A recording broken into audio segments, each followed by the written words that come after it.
All right, everyone. Welcome to Central Coast Disc Golf's production of the Innova Open at the 28th Annual Texas State Disc Golf Championship. I am Nate Perkins, and I'm here with my good friend and fellow native Texan, Connor O'Reilly. What's happening, Connor? I was going to say, fellow Texans in the booth for the 28th Annual Texas State Disc Golf Championships. Nate, walk us through hole one. Well, where are we at, Connor? We're at Brock Park In Houston, Texas. We're like 15 miles from the city center of Houston, but it feels like you're in a completely different world. I mean, this course is connected to a green space that totals like 4 square miles. There is a bayou that runs through the middle of this park. Here we're flying through hole 1. It's a par 4, 651. It's actually playing as the second most difficult hole on the course. 35 FPO feature card is live on the box. From Los Angeles, California, Scoggins. And here we have a look. Scoggins going to lead us off the tee. Currently the second highest rated woman in the world. Well known for her very accurate putting skills, and if she keeps herself in position to score all day, we know she's going to drop some highlights. Yeah, and Owen's one of the most positive players, man or women, out there. The fans love her. I almost feel like she has kind of that Matty O like fan love, you know, just the roars are different.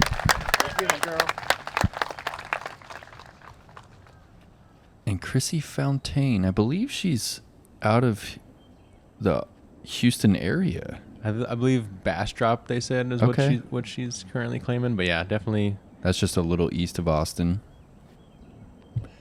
And she's throwing mint discs. She's going to be throwing the Longhorn for quite a few of her distance drives.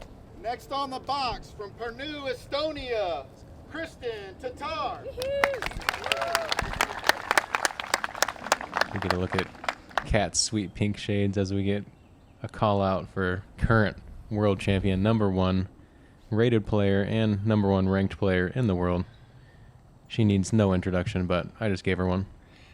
And it's pretty wild to think that she's coming off her worst finish in over a year, and it was just 5th place. Yeah, what an incredible run of dominance she's really had.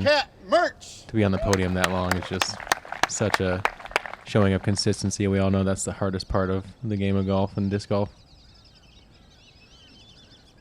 And Kat Mertsch, really fun player to watch. She's really picking up the speed, Connor. She's going to be throwing this Thunderbird quite a bit, and she loves that angle. She likes to late flip those Thunderbirds, and she's really getting them up to speed. This is one of those holes I think it's smart to bump down in speed while you could go distance driver and put it in a better spot. I think that 9-speed or control driver will kind of eliminate fading too much and moving the line around too much, so you can just play it straight, maybe sacrifice a few feet of distance knowing you'll be in bounds. So that was a bullet for Chrissy. And, you know, most of the time I like to ask these players, you know, what their disc selection is, but we kind of already know Owen's disc selection, don't we, Connor? If you've seen Scoggins play, she's going to play Destroyer about 8 more times, and then maybe here and there she'll sprinkle in a rock shot and a pig up shot, but yeah, maybe a Leopard 3 just every now and then. I believe that's one of her signature discs. Yeah, I think if the course forces her to, I think she will. And Kristen just comes up a little bit short on that last Guardian tree. Gonna have a long bid at birdie, but honestly a par is gonna be just fine on this opener. Like Nate said, it played the second hardest.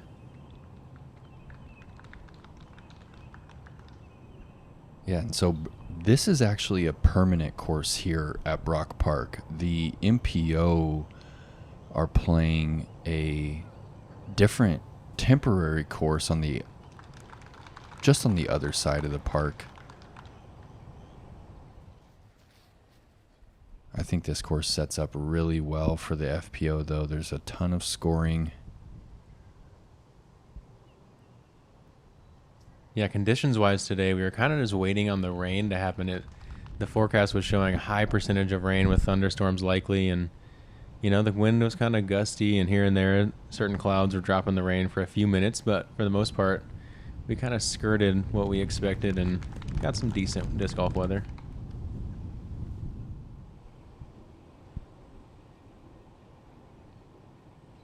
Yeah, it seems to be the case these days where the conditions in the morning are just not matching the conditions in the evening, and these ladies definitely got rained on and definitely dealt with some high winds.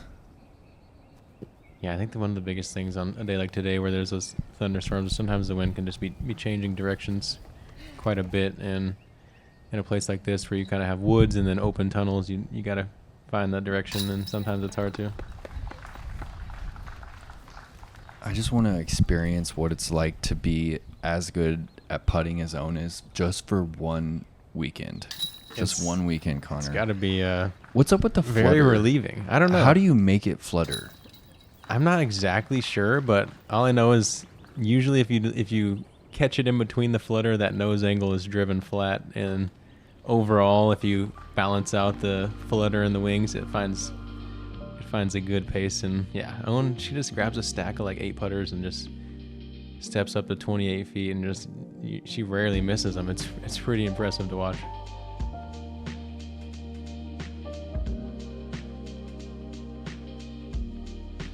And here we have a look at hole 2 at 264 feet. This one played a little bit under par, so definitely one that these ladies are going to be looking to attack. Looks like you have a low ceiling to navigate here. Coming in and getting some nice, gentle ground play. Making sure not to be behind one of these 2 big trees on the green. At this distance, these ladies are really looking to give themselves at least a circle 1 look on this hole. And it's kind of a common theme here for the FPO course as well as the MPO that these kind of low ceiling shots with the kind of the dangling Spanish moss hanging down from the pines and the oaks. It's only 2.5 hours east of Austin, but it's a completely different environment. Yeah, and Texas is so big. Some people think Texas is kind of one-dimensional, but it offers like truly so many different diverse landscapes. And yeah, Houston kind of gives you those pine trees, sandy ground. You get swampy. You got alligators here. I mean, you could close your eyes and think you're in Florida sometimes, and sometimes you think you're, anywhere else in the southeast. And Owen going lightweight destroyer here. Wow, she skips it up into the basket, you guys. Look at her. That is so great. Starts with a tough bogey, bounces back the way only a boss like Owen can do. And if you thought she already had a lot of fans, her fandom in Texas just skyrocketed even more. Ask the card if she gets to run it down, and she's like, are we running it down with her, dude? This is amazing. This is like the NFL camera after a touchdown. My God. You get to feel that emotion. Let the smile last extra 30 seconds. I love it. I am getting the chills, man. This is too cool. Did you see Kat telling her to run it down? That's amazing. You gotta love that. Kat hyping up the moment, understanding that these ladies deserve the hype. Wow. Okay.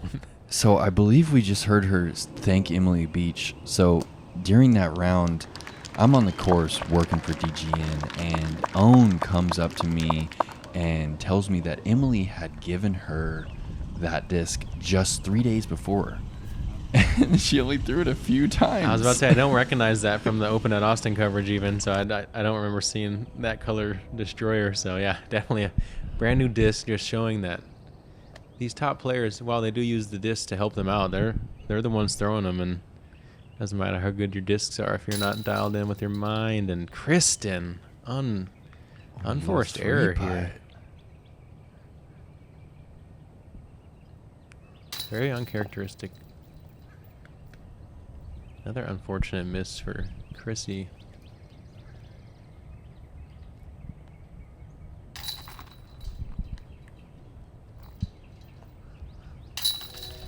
Where do you rank the Chainstar Pro?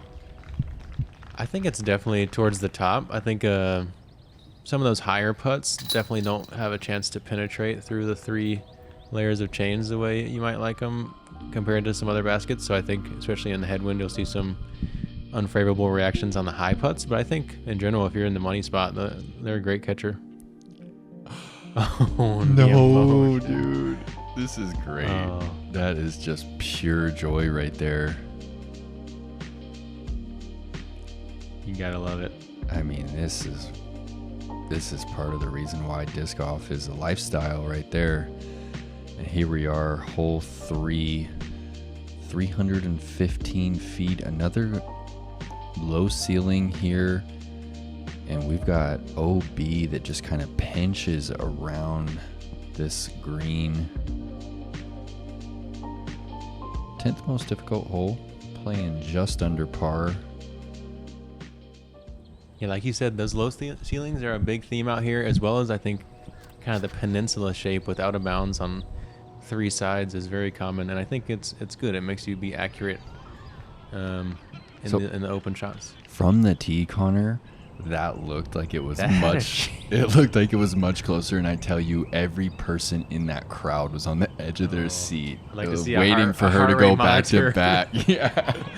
Oh my gosh, that would be sweet. A cat putting the line on it. But yeah, no, that would be something. I think as we get more advanced in the game, it'd be fun to see. Like heart rate for Owen on the last hole probably went from like 70 something beats a minute to in the 120s, and that's just stuff you can't recreate in practice or just sitting around not doing something like playing a beautiful sport like disc golf. Yeah, so I believe Kat just parked that hole with her J, a new disc that I'm actually not too familiar with in the Innova lineup. I want to say it's a fairway driver, kind of straighter fairway driver, but it also might be a mid-range. I'm not sure. Yeah, kind of looked like a mid-range speed, but we'll see. I think she throws it a few more times. Yeah, it could be that 5-speed mid-range, I think.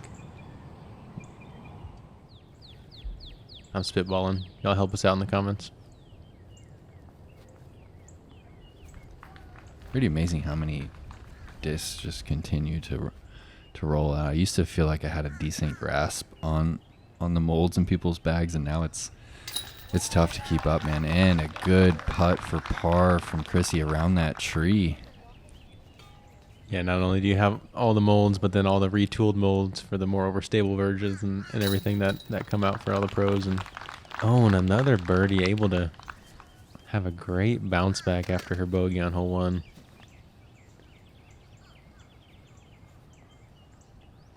It'll be interesting to see how Kristen locks in. I feel like hole 2 was one of those holes she's kind of counting on her checklist of birdies to get, and unfortunate bogey on that one could kind of linger maybe longer than some other holes.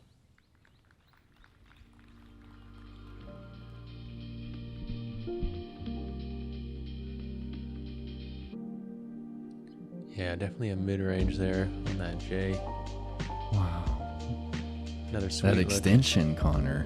Yeah, full extension on Kat Mertsch's swing. And here's a look at that leaderboard after 3 holes. Owen Scoggins, Missy Gannon, Maria Oliva, and Jill Norwick, 2 down. This looks perfect. Off the basket. Now it's rolling. It's headed for the OB. This needs to sit. Oh my goodness. It's safe. Right on the line. She's going to have about a 30-foot putt for the win. Okay, here we go. The putt is up. Boom, it's in. Strong side with authority. What an incredible moment. Yes.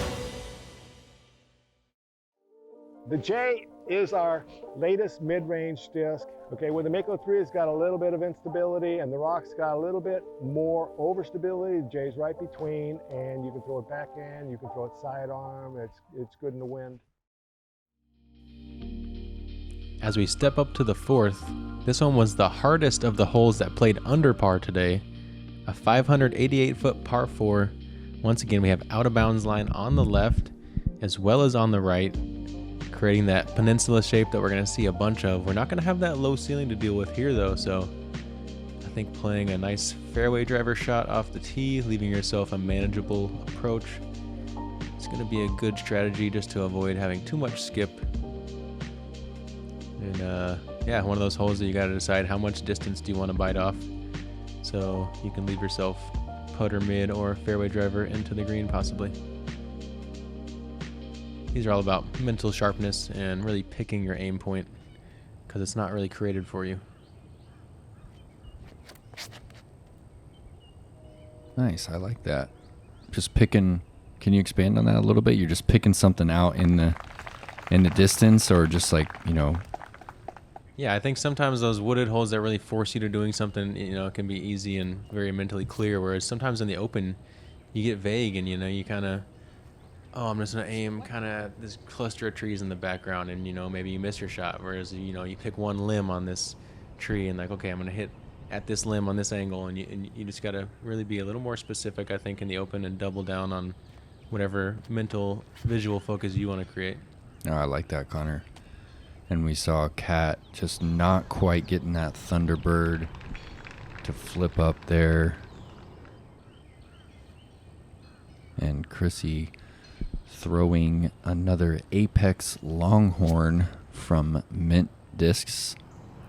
And that is the extension that we did not really see last week during the Open in Austin, as Kristen rips on that Rive.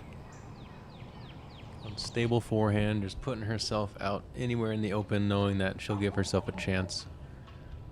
I unfortunately had to be the one to interview her after her 5-over performance during last week's round, and I mentioned her forehand, and she didn't have any words for it.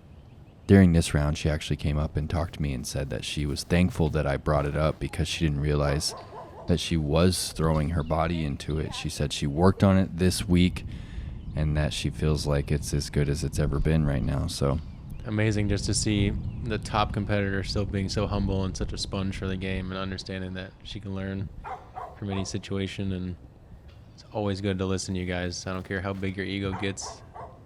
People know things that you don't, and they see things that you can't. So listen up. And there's that lightweight destroyer again that she just aced with, and she's throwing that thing really well today.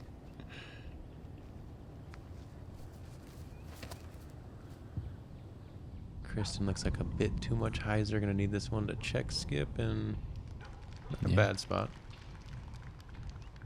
Going to be a tester. This is a good one to get that momentum going if she can cash it.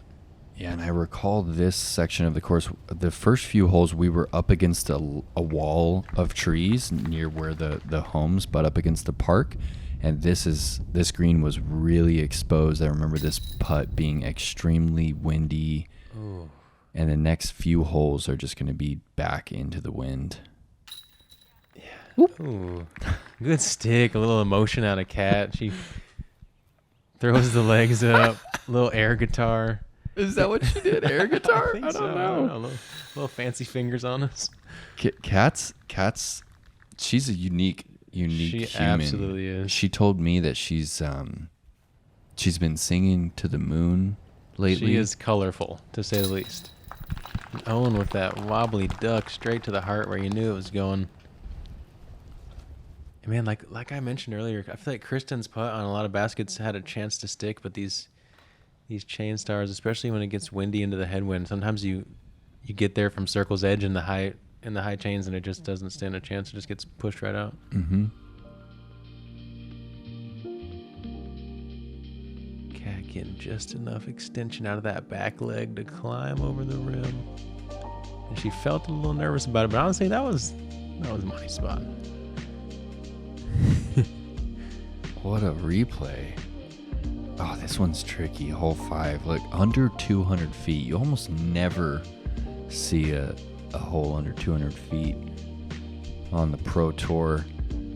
The gap is maybe 8 feet wide right here, and I actually don't think any of our competitors are going to opt to try and throw through that gap, Connor. So we do have a skip option out to the right. There's like a or to the little left. forehand on the left side and then kind of a high hyzer on the right side, and none of them are That's great. crazy. So they're just playing a skip shot through the left side on a forehand. Just taking the percentages. Honestly, that's very interesting, and I just always love to see the creativity the players of the top caliber bring to these courses. You know, the course designer has something in mind, and the players always have something to say about it and always find a way to play a comfortable game. Yeah, so I think that was Destroyer from Own, even on a 198-foot hole. That was Yellow Gator on that backhand hyzer from Cat.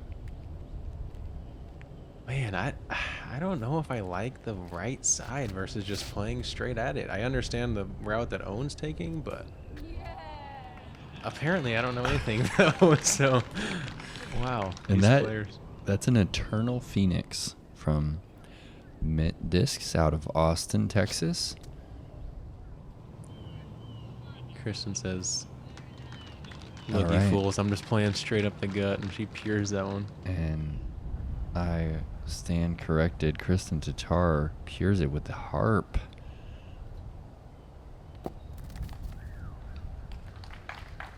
Cat almost able to stick that one. I would have loved to see the reaction out of her had that one dropped.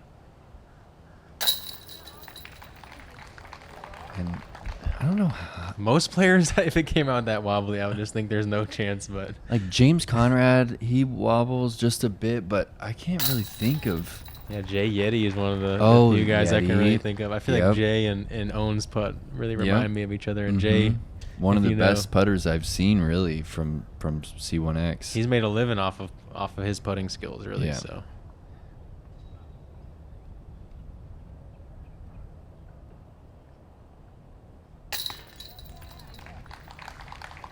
Chrissy able to clean up that birdie,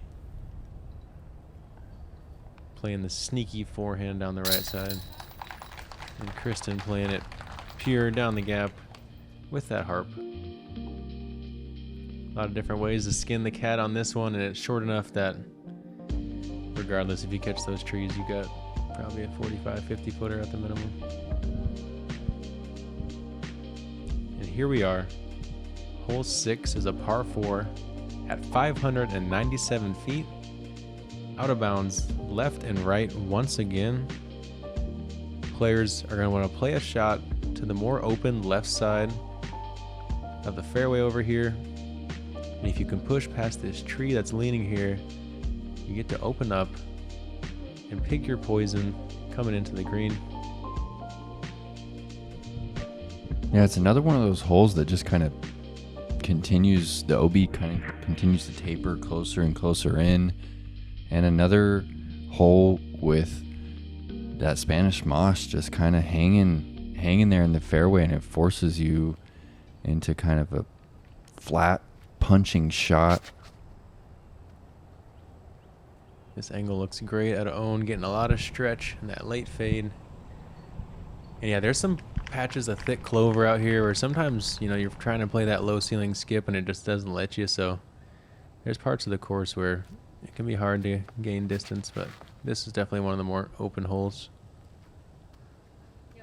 Looks like maybe that longhorn again out of Chrissy. What speed is that? Do you know? I believe it's a 11 to 12 speed. I think it's somewhere in that range. Kristen really starting to find that forehand again. Shout out to Mr. Nate sitting beside me here. The guy knows a thing or two about forehands. And you were telling me a little bit about a little tip that you learned about preloading the wrist. I'm a power forehand guy all of a sudden again, and it feels great. And that's one of the tips. Oh, no. Thunderbird is flipping up and drifting, gets the tree and kicks OB. That's just mean. Chrissy testing that out of bounds. But yeah, Trusting the disc. you know, we both give a lot of private lessons, and one of the things that I always share with people about their forehand is, you know, watch a player like Ricky Wysocki. He takes the disc and he pushes it back in his hand. He really preloads that wrist. It's just mathematics. If you can create 3 levers instead of 2, you'll be able to create more force. Oh, and she's headed the wrong direction, Connor. Stop. Oh, Wow. no. Cat playing the wrong type of army golf on a hole that I bet she could close her eyes and play 2 shots for a birdie look. So going to be mentally frustrating there. You know, I actually just learned what Army Golf was just last week from Ian Anderson, founder incredible. of That's incredible. Central Coast. with the left, right, left. Yeah, definitely. It's good, you know. That means you probably haven't played too much of it in your life, and And look at this forehand, Connor. That's a rive, low ceiling, gets the skip. holes like this, if you can find a way to play two of the same shot off the tee and then into the green, I think it can be a big advantage in terms of just continuing your rhythm onto the next holes as well. So I think it's a good way to break down certain holes instead of trying to get as much distance if you can if you know you can play rive into the green or pioneer, whatever your choice is. I think it's going to be a good way to play it.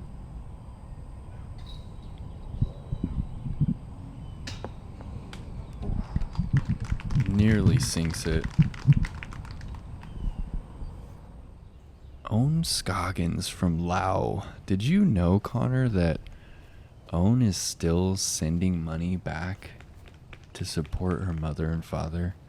At the age of 41, she is sending her prize earnings back. That just gave me the goosebumps. Just sports and the things you need from your family and or from your loved ones to be a great athlete, and just the sacrifices that have to happen, and the sacrifices you have to make in terms of spending time with family and stuff is just, I don't know, it's touching to anyone who knows sports. And Kristen, rive, birdie. Let's see if this one can get her going. That's 2 in a row.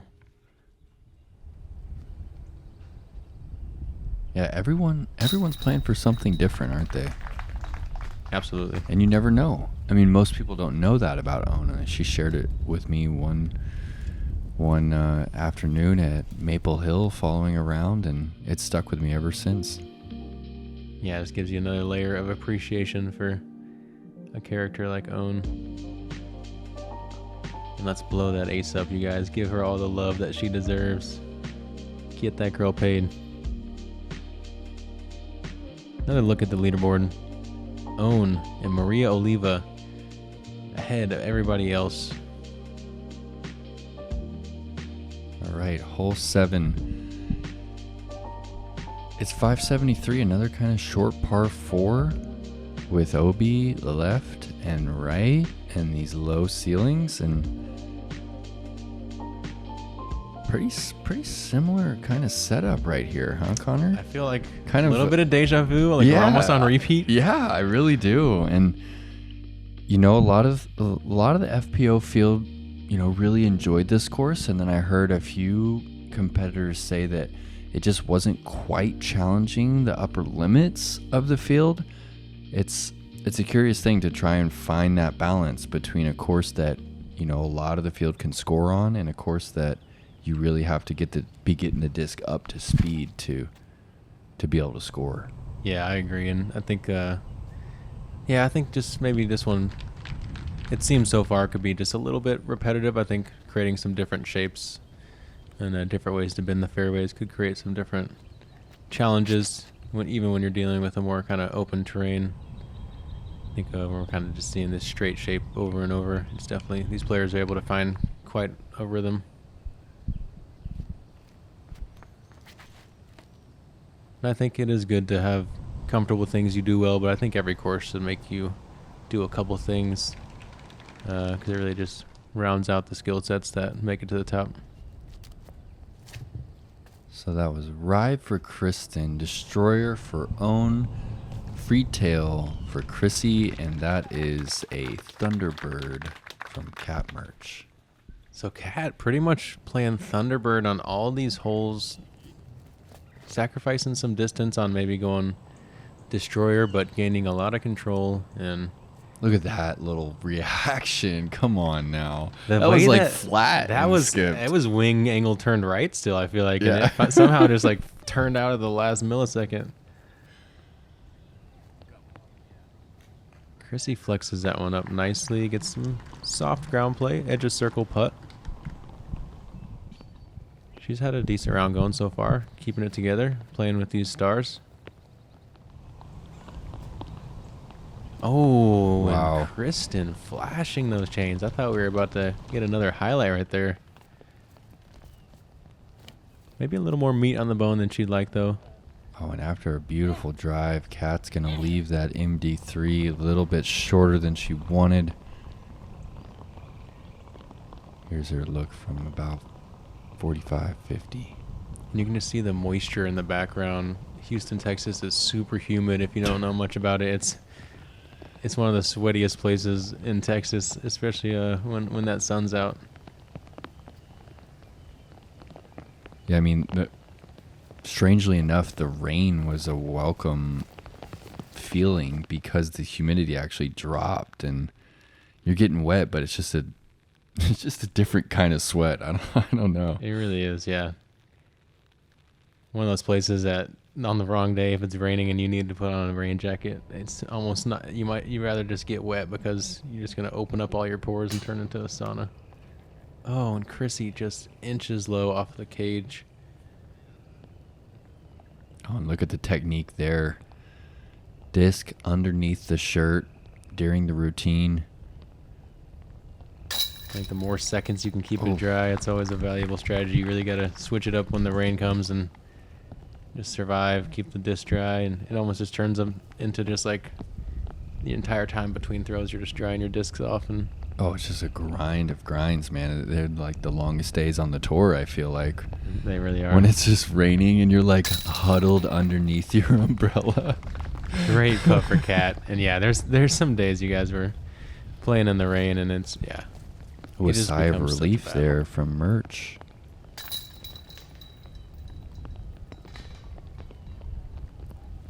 You just have to squat over 3 times as much because you got to keep the umbrella on the ground, keep the bag dry. Some people can play with their discs slightly wet, but I am not that guy. And another look at that full extension and the flexibility in Kat's swing, able to use that whip to create some momentum. And here we have a look at hole 8. This one was the 3rd hardest hole on the track today. Also has that out of bounds line to the left. It looks like a nice rough line on the right that you want to avoid. Mandatory coming in here at the midpoint, forcing you right, and that's what's going to make this hole tricky. Like Nate said, we could see that Spanish moss dangling. I'm sure as the tournament goes on, it'll kind of come up, and it's always fun to see when we're playing in these pine trees or playing with dangling limbs. We always clean the course up a little bit by the end of the tournament, but to some players' chagrin for sure. And looks like as we come in, a gentle slope down to the right side of the green, so players going to have to come land this one closely. The key is going to be to get a sight line to the basket and being just right of that mandatory. Yeah, that Mando's 310 feet from the tee, so definitely reachable, but at that kind of tricky distance where if you don't fully commit to the shot, you could totally hyzer early and miss that Mando, and you'd be in a bad way. Yeah, and this one forces a different shape, puts in the Mando, and all of a sudden the players can't just stay on that same pattern they've been throwing, and there seem to be some struggles on the hole, so definitely nice to see a little mix-up from the course design here on the 8th. Oh, that Thunderbird needs to turn, Connor. Wow. Makes the Mando. What a shot. The power to push that thing, even though the nose was up. Great shot from Kat. She's going to be rewarded. She's throwing harder and harder each time I watch her play. I'd say, I'd put her in probably the top 10 distance throwers in the FPO field, and it's actually hurt her a few times during this round, but her potential is high. Yeah, absolutely. Like we said, that full extension and flexibility kind of reminds you of obviously a little bit different, but like the way Eagle is able to really extend and create that spin with that massive reach back lever. Oh, and Owen just missing that beloved Anheuser angle, and she just hyzers that destroyer. Obi left. Looks like they were facing a little bit of some head crosswind, so maybe Owen assumed the wind was going to do a little more than it did, and just got the nose angled too high up. For some reason, you can just never see rain on the camera. It was really coming down for this hole, and it's part of the reason why Chrissy is having a tough go at it here.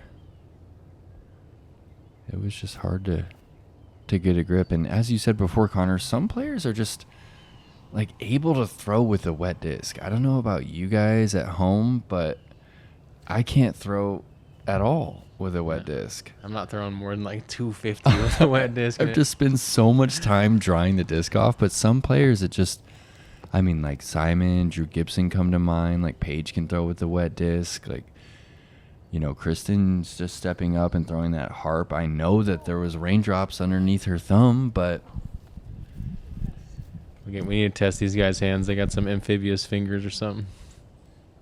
I almost feel like the cleaner the form, like the more likely they are to be able to throw in the rain. That makes sense, because if you can generate that spin into the disc with less of that off-axis torque, I think especially the slipperiness in the rain is going to really accentuate that. So I think definitely some merit to that statement. Oh, and Owen bounces up over the rim for the bogey save. All smiles as she's entertaining as ever, even when she has her struggles on the course. I feel like the oscillation of that wobble helped it climb in. If it was a flat putt, it might have been just low, but it like climbed in. Slapped the rim and jumped on up. Kristen doing the classic turtle shell with the umbrella. That's a pro move for trying to keep your stuff dry. And just left again. I think a little quick on the routine there, it seemed. Everyone's putting timer kind of doubles in the rain. You don't like, if you're one of those people who likes to do the fake or likes to sit there for a minute, sometimes it's just not worth it as you start to feel the putter get more and more wet. So it's hard to find the balance sometimes, and the rain can make you kind of ditch your routine and improvise.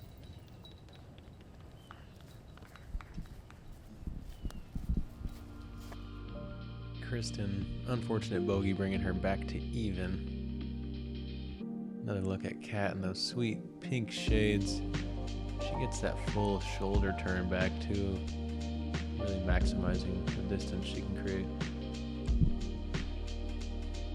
All right, hole 9, par 3, 291 feet. Flying across the field of clovers. Just a few lone pines to navigate here.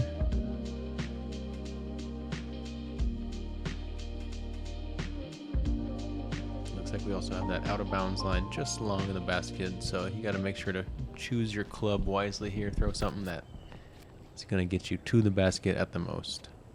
And the rain is still coming down here. I recall this tee pad being quite slippery for these players. And I know we didn't mention it before, but right after you and I were trying to determine what disc it was, Innova drops the commercial. That was pretty great. The product placement was real there. So that was a mid-range, a J from Kat, and that was another rye from Kristen. And here is Owen, and check the angle here, Connor. Whack it over. There is no doubt in my mind that no one throws, on average, steeper angles than Owen Scoggins. I think that's pretty accurate because, yeah, she's throwing her destroyer for sometimes 250-foot shots, and to do that, you got to play a flexy little nose angle. So, and I mean, sometimes I almost gasp when I see the shot initially because I'm like, oh, it's a roller. And then it flexes out. She does such a good job not just diving that nose to the ground, flipping the wing over, but making sure the nose stays neutral so it has time to fight back. And yeah, just the trust you have to play that type of game, and just Owen is just such a confident, gutsy player. Exactly. Trust, the confidence in that shot. All right, there is a good looking putt. Yeah, it looked like no effort out of Kristen there. Just great sync and timing with the upper and lower body. Able to crawl back to under par to finish out the front 9 here.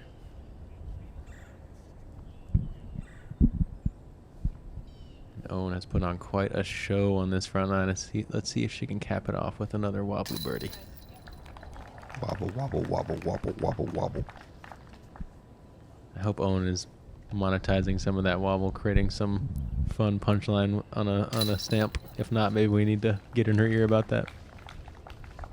Like where your head's at, Connor. It's been an enjoyable front nine. Honestly, it's an honor to be commentating Central Coast Disc Golf with you, man. It really is. Shout out to the whole crew for working hard out here. They are working hard. This is a Disc Golf Pro Tour Silver Series, counting for 50% of the points. Every point matters. Yeah, It's getting tougher and tougher. Our first silver event of the 2023 season, excluding those wraparound events that we saw in late fall. And here we have a final look at the front nine. Look at that awesome star graphic. The gold star owns Scoggins with the ace on hole 2. Let's play Mario Party after this, Connor. I like it. And thank you for joining us here. Maria Oliva, 7 down on the front nine, all right. Lisa and Sai.